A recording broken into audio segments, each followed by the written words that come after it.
नमस्कार विद्यार्थियों।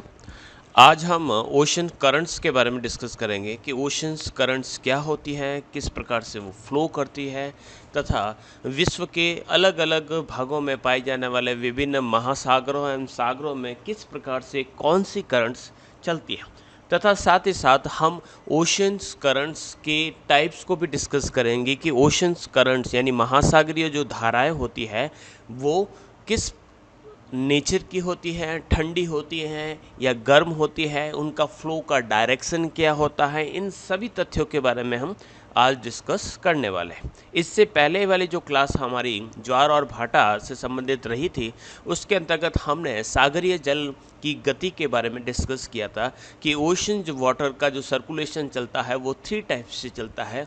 एक जिसे हम लहर के नाम से जानते हैं, यानी सागरीय लहर या तरंग के रूप में चलता है। दूसरा जो ओशन वाटर की जो मूवमेंट होती है वह होती है ज्वार एवं भाटा के रूप में, जिसे हम टाइड एंड एब कहते हैं। और तीसरी जो ओशन वाटर की जो मूवमेंट होती है वह होती है ओशंस करंट्स के रूप में। सबसे पहले हम डिस्कस करते हैं कि ओशंस करंट को प्रभावित करने वाले यानी अफेक्ट करने वाले कौन कौन से फैक्टर्स हैं, उनको हम डिस्कस करते हैं। तो महासागरीय धाराओं का प्रभाव यानी फ्लो ऑफ ओशन करंट्स बाह्य कारकों यानी एक्सोजेनेटिक फोर्सेज या फोर्सेज, जैसे कि अगर बात करें वायुमंडल में पवन के सामान्य परिसंचरण का अर्थ होता है सर्कुलेशन यानी नॉर्मल सर्कुलेशन ऑफ विंड। फिर है आपका प्रेशर, आंतरिक कारक, जैसे कि अगर हम बात करें तो महासागर की लवणता यानी सलाइनिटी ऑफ ओशन, आपका टेम्परेचर ऑफ ओशन, इन सभी पर डिपेंड करता है। हम इन धाराओं के सर्कुलेशन की डायरेक्शन एवं स्पीड से संबंधित कई जो टॉपिक्स है उसके बारे में डिस्कस करेंगे। जैसे कि अगर सबसे पहले बात करते हैं पवन प्रतिबल यानी विंड स्ट्रेस क्या होता है, तो पवन जो है वह महासागरीय धाराओं की दिशा यानी ओशन करंट की डायरेक्शन एंड स्पीड दोनों को प्रभावित करने वाला सबसे महत्वपूर्ण कारक है। ये महासागर की सतह पर एक प्रतिबल यानी एंटी फोर्स डेवलप करती है, जिसके कारण जल जो है खींचता है। किस प्रकार से देखिएगा, जैसे कि अगर हम मान लीजिए ये ओशन वाटर है और ओशन वाटर के ऊपर अगर कोई विंड चलती है, तो अगर ओशन वाटर के अगर यहाँ पर इस प्रकार की डायरेक्शन इस तरफ है या इस तरफ है, इस डायरेक्शन को डिस्टर्ब करने वाली अगर विंड, जैसे कि प्रिवेलिंग विंड्स है जिसमें हम बात कर लेते हैं ट्रेड विंड्स यानी आपकी व्यापारिक पवनें, वेस्टर्लीज यानी पछुआ पवनें, तो ये जो ओशन वाटर की जो डायरेक्शन है उसको कहीं न कहीं पर प्रभावित करती है। अब ओशन वाटर के अंतर्गत जैसे कि पीनेट 1992 ने बताया है कि इस एंटी फोर्स का जो प्रभाव है, जो फैक्ट है, वह पवन की गति के वर्ग यानी स्क्वायर ऑफ विंड स्पीड एवं इसके परिणाम स्वरूप होने वाली धारा की गति यानी जो करंट है उसकी स्पीड का समानुपाती होती है। यानी जैसे जैसे विंड की स्पीड इंक्रीज होगी वैसे वैसे आपके ओशन करंट की जो स्पीड है वह भी डिस्टर्ब होगी और उस पवन की लगभग 3 से 4% होती है। जैसे कि एग्जांपल दिया गया है कि यदि विंड 50 किलोमीटर पर आवर की स्पीड से चल रही है तो जो ओशन करंट है उसकी जो स्पीड है 1.5 से लगाकर 2 किलोमीटर पर आवर तक देखने को मिलेगी। जैसे कि अगर हम बात करते हैं कि महासागरीय धारा की दिशा यानी डायरेक्शन ऑफ ओशन करंट ग्रहीय पवन यानी प्रिवेलिंग विंड पट्टी द्वारा प्रभावित होती है। जैसे कि हमने कहा कि जो ट्रेड विंड्स हैं या पोलर विंड्स है या फिर हम वेस्टर्लीज विंड की बात करें तो ये इसको प्रभावित करती है। जैसे कि अगर हम बात करें कि जो ट्रेड विंड का जोन है यानी जो ट्रेड विंड का इक्वेटर के दोनों तरफ का जो जोन है, मैं पूर्वी तटों से पश्चिमी तटों तक तथा पछुआ पवनी जो पेटी है जिसे वेस्टर्लीज विंड बेल्ट कहा जाता है, मैं पश्चिम से पूर्वी तटों पर अत्यधिक जल परिवहन होता है। देखिएगा यहाँ पर हमने लिखा है कि पूर्वी तटों से और यहाँ पर लिखा है हमने पश्चिम से। तो अगर हम उसको देखें तो देखिएगा कि जो वेस्टर्लीज, सबसे पहले ट्रेड को समझेगा, ट्रेड की डायरेक्शन, ट्रेड को हम ईस्टर्लीज कहते हैं यानी वो ईस्ट से चलती है, इसलिए यानी पूर्वी तटों से चलती है, ये होती है ट्रेड। और जब हम वेस्टर्लीज की बात करते हैं तो वेस्टर्लीज जो दोनों हेमिस्फीयर है उसके अंतर्गत वेस्ट से चलती है। तो इस प्रकार से वह जो वेस्टर्लीज होती है वह वेस्ट से पूर्वी तटों पर वाटर को फ्लो करेगी, और जो ईस्टर्लीज होती है वह ईस्टर्न जो तट होता है उससे पानी को डिस्प्लेस करेगी वेस्टर्न कोस्ट की तरफ। नेक्स्ट हम बढ़ते हैं कि और क्या रीजन है, तो है आपका प्रेशर ग्रेडियंट। प्रेशर ग्रेडियंट का अर्थ होता है, देखिएगा, किन्हीं दो स्थानों पर जल के स्तर में अंतर से दाब प्रवणता उत्पन्न होती है। दाब प्रवणता को हम इस प्रकार से समझ सकते हैं, एक ये हो गई, जैसे कि ये हमने ए स्थान लिया है और ये हमने लिया बी स्थान, तो यहाँ इन दोनों के बीच में आपको देखिएगा एक स्लोप क्रिएट हो रही है। अब स्लोप क्रिएट हो रहा है तो जैसे ही स्लोप क्रिएट होगा तो जो ऊंचा स्लोप ढाल वाला क्षेत्र होगा वहाँ से नीचे वाले ढाल वाले क्षेत्र पर पानी चला जाएगा। तो ये ढाल जितना अधिक होगा पानी उतनी ही स्पीड से चलेगा। तो ये जो है इसे ही प्रवणता या ग्रेडियंट कहा जाता है। अधिक दाब प्रवणता से तीव्र गति की धारा उत्पन्न होती है। जैसे कि यहाँ पर आप देखिएगा हाई प्रेशर है, तो यहाँ पर काफ़ी ऊंचा स्थान है और यहाँ से लो प्रेशर की तरफ जैसे विंड चलती है वैसे ही ऐसे ही वाटर भी चलेगा। तो इसकी दिशा स्वाभाविक रूप से कम वायुदाब के क्षेत्र से कम दाब के क्षेत्र से अधिकतर जल स्तर की बात करें, उच्च वायुदाब के क्षेत्र कम जल स्तर की ओर होती है।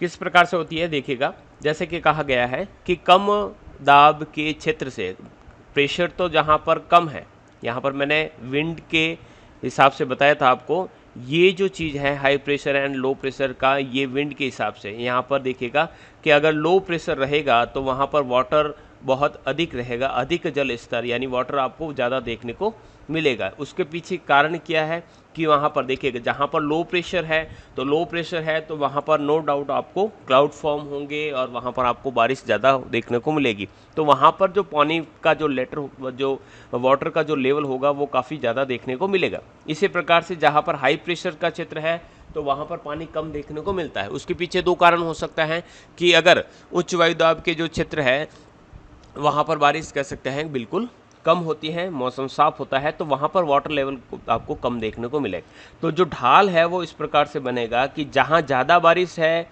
वहाँ पर आपको ज़्यादा ढाल देखने को मिलेगा। जैसे कि हम इक्वेटर्स की तरफ देख लेते हैं, तो इक्वेटर पर आपके यहाँ पर 0 डिग्री पर पानी का लेवल काफ़ी अधिक है और यहाँ पर 35 या 30 डिग्री तक देखेंगे तो यहाँ पर पानी का लेवल कम है। तो वाटर जो है वो इस प्रकार से 0 डिग्री से 30 डिग्री नॉर्थ एंड साउथ की तरफ चलेगा।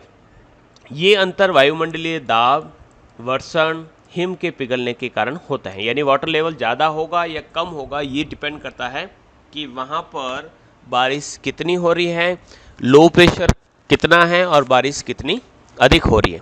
सागर सतह पर वायुखंड के उच्च दाब से उसका जल स्तर कम हो सकता है। यानी ऐसा भी हो सकता है कि अगर हाई प्रेशर है तो जैसे कि हाई प्रेशर को हम इस प्रकार से समझते हैं कि अगर कहीं किसी स्थान पर हाई प्रेशर है तो हाई प्रेशर जो होता है वो पानी के जो वाटर के जो लेवल होता है उस लेवल को वह नीचे दबाने की कोशिश करता है। जैसे कि अगर हम मान लेते हैं ये सी फ्लोर है और सी फ्लोर के ऊपर अगर प्रेशर अधिक है तो जहाँ प्रेशर अधिक होगा तो वहाँ पर पानी थोड़ा नीचे की तरफ भी जा सकता है और फिर कम दबाव के क्षेत्र में इसकी क्षतिपूर्ति के लिए जल अधिक हो जाता है। तो यहाँ अगर पानी दबेगा तो ये पानी नो डाउट यहाँ पर अधिक होगा। तो ऐसी स्थिति में यहाँ पर क्या बन गया, स्लोप बन गया और जहाँ खड्डा होता है उस पानी को भरने के लिए वापस जहाँ पर पानी ऊपर चला गया वहाँ से, यानी यहाँ पर पानी राइज अप हुआ, यहाँ पर डाउन चला गया, तो इस प्रकार से एक फ्लो बन गया और ये ग्रेडियंट जब बनता है तो वहाँ पर पानी मूव करता है।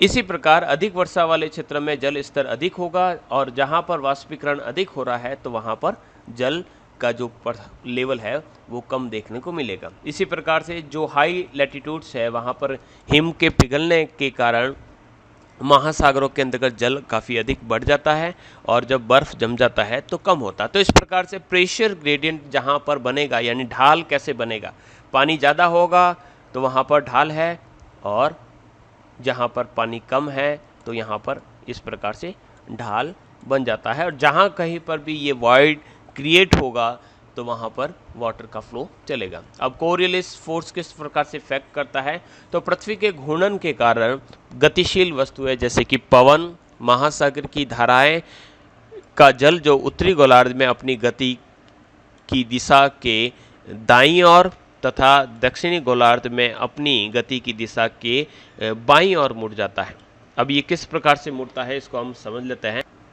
इसको हम आसान शब्दों में इस प्रकार से समझ सकते हैं कि जितनी भी जो सागरीय धाराएं हैं, महासागरीय धाराओं की अगर बात करें तो महासागरीय जो धाराएं होती हैं वह उत्तरी गोलार्ध में क्लॉकवाइज चलती है और दक्षिणी गोलार्ध में आपके एंटी क्लॉकवाइज चलती है, या फिर यूं भी कहा जा सकता है कि ये प्रति चक्रवातों का अनुसरण करती है, यानी ये फॉलो करती है एंटी साइक्लोन्स को। तो एंटी साइक्लोन्स किस प्रकार से चलते हैं, देखिएगा हमने अगर यहाँ पर अर्थ बना दिया और अर्थ के ऊपर अगर हम देखें तो एंटी साइक्लोन्स जो होते हैं वह उत्तरी गोलार्ध में क्लॉकवाइज चलते हैं और दक्षिणी गोलार्ध के अंतर्गत वे एंटी क्लॉकवाइज चलते हैं। तो ओशन जो करंट्स है वो भी इसी को फॉलो करती है, यानी जो वाटर होता है वो वाटर यानी high pressure and low pressure बन गया, लेकिन ये उसकी जो डायरेक्शन होगी वो इस प्रकार से चेंज हो जाएगी। अगर मान लीजिए ए से अगर वाटर चल रहा है और बी की तरफ जा रहा है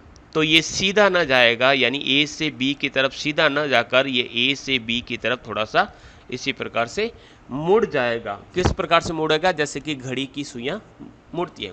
तो उत्तरी गोलार्ध में अपनी गति की दिशा में दाईं ओर, यानी ये दाईं ओर मुड़ जाएगा और यहाँ पर ये थोड़ा सा बाईं ओर मुड़ जाएगा। तो इस प्रकार से ये डिफरेंस देखने को मिल सकता है। या फिर आप याद रखिएगा कि जो सागरीय धाराएं होती हैं वो उत्तरी गोलार्ध में क्लॉकवाइज चलती हैं और दक्षिणी गोलार्ध के अंतर्गत वो काउंटर क्लॉकवाइज के रूप में देखने को मिलती है। कोरियोलिस बल भूमध्य रेखा पर बहुत कम मिलने के कारण निचले अक्षांश यानी लो लैटिट्यूड्स पर मिड लैटिट्यूड्स के कंपेयर में कम वाटर को विक्षेपित यानी डिस्प्लेस करती है, जबकि मध्य अक्षांशों में ये अधिक प्रबल होता है। अपने इस पाठ्यक्रम के पिछले खंड के अंतर्गत यानी इसी के अंतर्गत हमने इस कोरियोलिस फोर्स को हमने भी पढ़ा है। तो इस प्रकार से हम कह सकते हैं कि जो कोरियोलिस बल जो होता है, ये जो फोर्स होता है वह ओशन करंट्स की मूवमेंट को डिस्टर्ब करता है। नेक्स्ट है हमारा टेम्परेचर। टेम्परेचर का क्या इफेक्ट रहता है, तो टेम्परेचर महासागरीय जल की सतह व उपसतह की गतियों को प्रभावित करता है। भूमध्य रेखीय और उष्ण कटिबंधीय क्षेत्रों में महासागरीय जल के उच्च तापमान यानी हाई टेम्परेचर के कारण जल फैल जाता है और उसकी डेंसिटी कम हो जाती है। इसी प्रकार से जो पोलर रीजन्स है वहाँ पर वाटर का डेंस बढ़ जाता है, यानी वहाँ पर आपको वाटर की डेंसिटी बहुत ज़्यादा देखने को मिलती है। इसके कारण जल जो होता है भूमध्य रेखीय, अब भूमध्य रेखीय क्षेत्रों के अंतर्गत क्या है, वहाँ पर उसकी डेंसिटी कम है और ध्रुवीय क्षेत्रों के अंतर्गत आपके देखिएगा यहाँ पर डेंसिटी अधिक है। तो इस प्रकार से देखिएगा दो दबा हुआ, जैसे कि भूमध्य, हम दोनों को इक्वेटर को और इसको काउंट करते देखिएगा, हम यहाँ पर 0 पर है और ये हमारा 90 डिग्री। अब 90 डिग्री के अंतर्गत हमने कहा कि डेंसिटी अधिक है और यहाँ पर आपके डेंसिटी लो है। लेकिन यहाँ पर जो पानी है वो किस प्रकार से बनता है, देखिए यहाँ पर वो पानी काफ़ी अधिक है और यहाँ पर अधिक होने के कारण पानी काफ़ी वार्म है और यहाँ पर पानी जो है काफ़ी ठंडा है। तो ऐसी स्थिति में यहाँ पर एक स्लोप बनेगा। स्लोप किस प्रकार से बनेगा कि यहाँ पर इस प्रकार से एक स्लोप बनेगा, यहाँ पर पानी अधिक है और यहाँ पर कम है, तो जो पानी होगा वो इस प्रकार से फ्लो होगा और यानी इक्वेटर से जो पानी है वह पोल्स की तरफ जाएगा। क्यों जाएगा, क्योंकि वहाँ पर एक ग्रेडियंट यानी प्रवणता का निर्माण हो चुका है। तो इस प्रकार से जो इक्वेटर से जो करंट पोल्स की तरफ जाएगी वो हमेशा वार्म करंट होगी और अगर कोई करंट पोल्स से यानी ध्रुवीय क्षेत्रों से इक्वेटर की तरफ आ रही है तो वो हमेशा ठंडी जलधारा होगी। भूमध्य रेखीय क्षेत्रों से ध्रुवीय क्षेत्रों की ओर गति करता है, जबकि जल की उपसतह गति ध्रुवीय क्षेत्रों से भूमध्य रेखा की ओर होती है। गर्म महासागरीय धाराएं जैसे कि गल्फ स्ट्रीम, क्यूरोशिवो इनका उदाहरण है कि गल्फ स्ट्रीम किस प्रकार से मूव करती है पोल्स की तरफ, और क्यूरोशिवो जो है जो जापान के तट से होती हुई किस प्रकार से इल्यूशन जो द्वीप है उसकी तरफ चलती है। फिर हम बात करते हैं लवणता की कि लवणता किस प्रकार से यानी सलाइनिटी किस प्रकार से डिस्टर्ब करती है।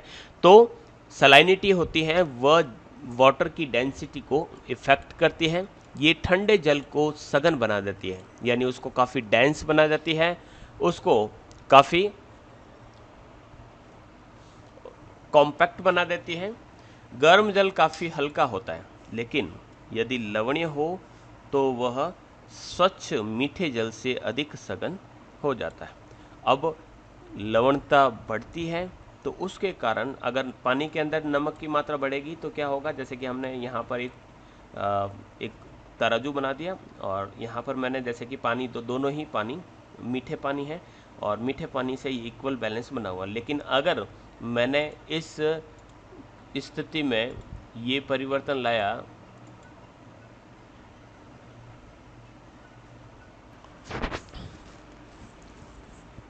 तो खारापन बढ़ने के कारण आप देखेंगे कि जैसा ही अगर यहाँ का खारापन बढ़ेगा तो खारापन बढ़ने के कारण यहाँ पर जहाँ पर खारापन बढ़ रहा है ये तराजू कुछ इस प्रकार से हो जाएगा, यानी ये जो लेवल होगा ये डाउन चला जाएगा क्योंकि ये काफ़ी डेंस हो गया है। तो इस प्रकार से जो सलाइनिटी है तो देखिएगा स्वच्छ जल से अधिक सघन हो जाता है, इस कारण उपसतह धाराएं प्रभावित होती है क्योंकि अधिक सघन जो जल होता है वो नीचे चला जाता है। देखिएगा हमने यहाँ पर इसको नीचे भेज दिया, तो उपसतह यानी आपकी जो उपसतह धाराओं के रूप में गति करता है, जबकि कम लवणीय जल अधिक लवणीय जल की ओर सतह धारा के रूप में करता है। तो यहाँ पर देखिएगा कि ये जो वाटर यहाँ से जो वाटर होगा देखिएगा उपसतह के यानी यहाँ पर नीचे यहाँ का जो वाटर होगा तो वो डिस्प्लेस होगा क्या है पर अंदर ही अंदर इस दिशा में, और ऊपर का जो वाटर होगा वो जाएगा इस प्रकार से। तो यहाँ से ऊपर का वाटर यानी यहाँ पर काफ़ी अप चला गया, तो यहाँ पर अप चलने के कारण यहाँ का जो पानी होगा उस लो वाले वॉइड को फिल करने के लिए यहाँ पर फ्लो करेगा और नीचे से पानी जो होगा इस प्रकार से डाउन जाएगा और वापस इसको, तो इस प्रकार से यहाँ पर एक सर्कुलेशन चलता रहता है। तो इस प्रकार से कहा जा सकता है जो ओशन करंट जो होती है वह कम लवणता वाले क्षेत्र से कम लवणता वाले क्षेत्र यानी यहाँ पर लो सैलिनिटी थी और यहाँ पर थी हाई सैलिनिटी जी थी, तो हाई सैलिनिटी की ओर मूव करती है। फिर हम बात करते हैं तटीय शिलाकृति और तटीय आकृति। तो तट रेखा जो होती है यानी कोस्ट लाइन जो होती है और जो कोस्ट की जो जियो स्ट्रक्चर्स होते हैं वह प्रभावित करता है, जैसे कि मिड ओशन जो कट रिज जो होती है वह धाराओं की दिशाओं को बल्कि ठंडी और गर्म जल को भी मिश्रित होने से बचाती हैं और किस प्रकार से प्रभावित करती है। हम इसको इस प्रकार से समझ लेते हैं, देखिएगा कि अगर कोई ऐसा सरफेस है और यहाँ से अगर कोई करंट अगर फ्लो करेगी यानी ओशन करंट जाएगी तो ओशन करंट यहाँ पर टकराने के बाद या फिर इस दिशा में मूव हो जाएगी या फिर इस दिशा के अंदर मूव हो जाएगी। तो इस प्रकार से दूसरा क्या हो सकता है, तो ये जो स्ट्रक्चर है वह इसकी मूवमेंट को डिस्टर्ब कर रहा है। फिर हम बात कर लेते हैं ये वाली स्थिति। अब ऐसी वाली स्थिति हो जाती है तो ऐसी स्थिति के अंतर्गत क्या होगा कि ये जो वाटर है यहाँ से मूव करते हुए यहाँ से वापस ऐसे चला जाएगा। तो ये जो डायरेक्शन है यानी जो ओशन करंट्स की जो डायरेक्शन है उसको जो कोस्टल जियो स्ट्रक्चर्स है या जियोमॉर्फोलॉजी है वह इसको डिस्टर्ब करती है। इसके अलावा भी मिड ओशन जो कटक जो रिज जो होता है वो भी प्रभावित करता है, जैसे कि अगर बात करते हैं कि अटलांटिक ओशन के अंतर्गत जो कटक पाया जाता है तो वो किस प्रकार से प्रभावित करते हैं। तो देखिएगा हमने एक कटक बनाया है, इस प्रकार से हम बनाते हैं। मान लीजिए ये वाटर है तो यहाँ पर आपके मिड ओशनिक कटक करंट है जो कटक है, जैसे कि यहाँ पर कोई एक कटक है तो ये पहाड़ी है, तो पहाड़ी अगर यहाँ से कोई वार्म वाटर जा रहा है तो ये यहाँ से यहाँ पर ठंडे वाले रीजन के अंतर्गत नहीं आ पाएगा। अगर यहाँ से कोई कट है तो हो सकता है कि इसके अंदर से ये मूव होकर इस तरफ आ जाए। तो इस प्रकार से अगर महासागरों के अंतर्गत पाई जाने वाली कुछ पहाड़ियाँ वगैरह जो हैं वो भी इस प्रकार से इसको प्रभावित करती है। तो इस प्रकार से ये तो पूरे पूरे फैक्टर्स जो अफेक्ट करते हैं ओशंस करंट्स को या उसकी जो मूवमेंट होती है या उसकी जो डायरेक्शन होती है, उन सभी को प्रभावित करने में ये कारक मुख्य रूप से